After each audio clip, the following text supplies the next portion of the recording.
हर हर महादेव। श्री शिवाय नमस्तुभ्यम। नौवा अध्याय। पावन महात्म। शुक्रवार की कथा। भगवान शंकर ने सनत कुमार से कहा, अब मैं तुम्हें शुक्रवार की कथा कहता हूँ, जिसे सुनकर प्राणी समस्त विपत्तियों से छूट जाता है। पांडव वंश में एक राजा था, जिसका नाम सुशील था। उसके यहाँ कोई संतान नहीं थी। उसकी पत्नी का नाम सुकेशी था। पुत्र न होने के कारण वह उदास रहने लगी। रानी स्त्री स्वभाव के कारण हर महीने कपड़ों को पेट पर बांध कर पेट की वृद्धि वृद्धि करती रही। इस प्रकार साहस के कारण स्व प्रसूति के अनुसार सुकेशी किसी गर्भवती स्त्री को खोजती रहे। संयोगवश उसने गर्भवती पुरोहित की पत्नी को देखा। कपटी रानी ने प्रसव के समय में दाई का कार्य करने वाली अन्य किसी स्त्री को इस काम के लिए नियुक्त किया। उस दाई को एकांत में बहुत सा धन दिया और गर्भ के अनुकरण की सब बातें कह सुनाई। पुरोहित की पत्नी का प्रसव का समय नजदीक आया। वह सुन उसी तरह दाई ने भी अपने वचन का पालन किया। पुरोहित की पत्नी दाई की बातें नहीं जानती थी, अतः वह दाई की बातों का पालन करती थी। दाई ने पुरोहित की स्त्री के नेत्रों पर पट्टी बांध दी और उसके उत्पन्न हुए पुत्र को रानी के पास भेज दिया। इस प्रकार रानी के पास उस पुरोहितनी के पुत्र के पहुंच जाने की किसी को कानो कान खबर ना हुई। इस नाटक को कोई ना जान सका। रानी ने अपनी दासियों द्वारा राजा को खबर करा दी कि उनके यहाँ लड़का पैदा हुआ है।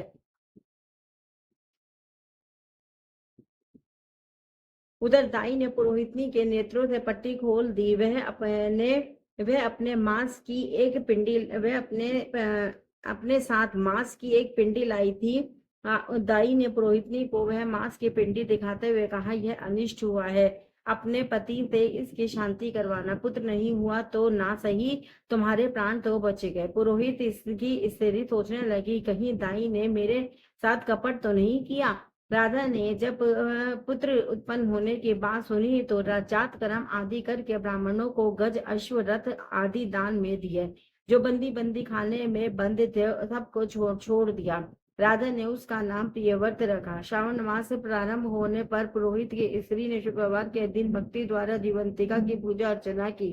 दीवार पर बहुत से लड़कों के सहित जीवंतिका की तस्वीर बनाई और पाठ दीपक जलाकर पुष्प माला से पूजा अर्चना की। गेहूं के आटे के दीपक बनाकर जलाती और स्वयं भी गेहूं के आटे को शुद्ध घी में पकाकर भोजन करती।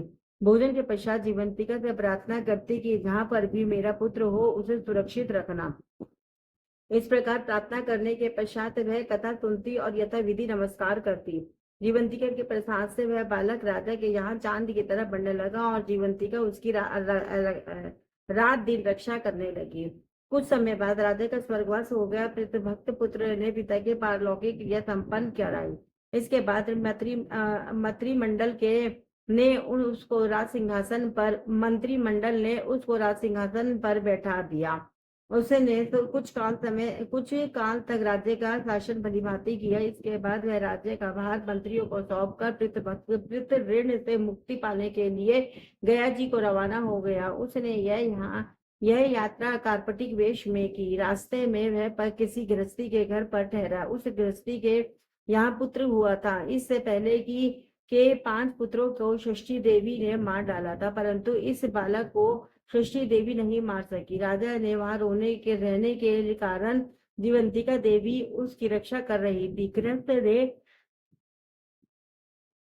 गृहस्थ ने जब अपने लड़के को जीवित अवस्था में देखा तो उसका पक्का विश्वास हो गया कि यह बालक अतिथि के कारण ही जीवित है। उसने राजा से एक दिन घर पर ठहरने की कृपा की, क्योंकि आपकी कृपा से ही मेरा यह छठा पुत्र जीवित है। गृहस्थ के प्रार्थना पर राजा एक दिन के लिए उनके यहाँ रुक गया। फिर वहां गया जी चला गया और वह वहां पिंड देने लगा। पिंड देते समय उसे बड़ा आश्चर्य हुआ। उसने देखा कि पिंड को ग्रहण करने के लिए 2 हाथ बाहर निकले हैं। एक विद्वान ब्राह्मण से उसने पूछा, यह सब क्या मामला है? ब्राह्मण बोला, ये दोनों हाथ तुम्हारे पिता के हैं। घर जाके अपनी माता से पूछना कि ऐसा क्यों हुआ। तुम्हारी माता ही बताएगी। लौटते समय राजा फिर उसी गृहस्थी के यहाँ ठहरा। उसके यहाँ अब दूसरा पुत्र पैदा हुआ था, जो केवल 7 दिन का था। इस लड़के को लेने जब षष्ठी देवी आई तो जीवंतिका देवी ने उसे बालक को नहीं ले जाने दिया। षष्ठी देवी ने जीवंतिका देवी से पूछा, आप इन लड़कों को क्यों बचा रही हो? इसकी माँ ने कौन सा व्रत किया है जो दिन रात आप इसकी रक्षा करती है? राजा भी उस समय जाग रहा था। वह दोनों देवियों की बातें सुन रहा था। वह नींद का बहाना करके पड़ा रहा। जीवंतिका बोली, इनके यहाँ जो अतिथि ठहरा हुआ है उसकी माँ श्रावण के महीने में शुक्रवार के दिन मेरा पूजन तथा व्रत नियम अनुसार करती है। यह नियम क्या है और किस प्रकार किया जाता है वह सब तुम्हें बताती हूँ। इसकी माँ उस दिन हरे रंग के वस्त्र और हरे रंग की चूड़ियां नहीं पहनती, चावल के धोवन को कभी नहीं लांगती, हरे पत्तों के मंडप के नीचे नहीं जाती, हरे रंग की साग सब्जी नहीं खाती। यह सब कुछ वह मेरे लिए ही करती है, इसीलिए मैं उसकी तथा उसके पुत्र की रक्षा करती हूँ। षष्ठी देवी और जीवंतिका देवी का वार्तालाप सुनकर राजा सुबह उठकर अपने राज्य में आया। राजा ने अपनी माता से पूछा, हे माता, आप जीवंतिका का व्रत करती हैं तो उसकी विधि क्या है? राजा की माता ने उत्तर दिया, मैं जीवंतिका का व्रत नहीं करती, इसीलिए मुझे उसकी विधि का ज्ञान नहीं है। यह सुनकर राजा को बड़ा आश्चर्य हुआ और सोचने लगा कि मेरी माता कौन है।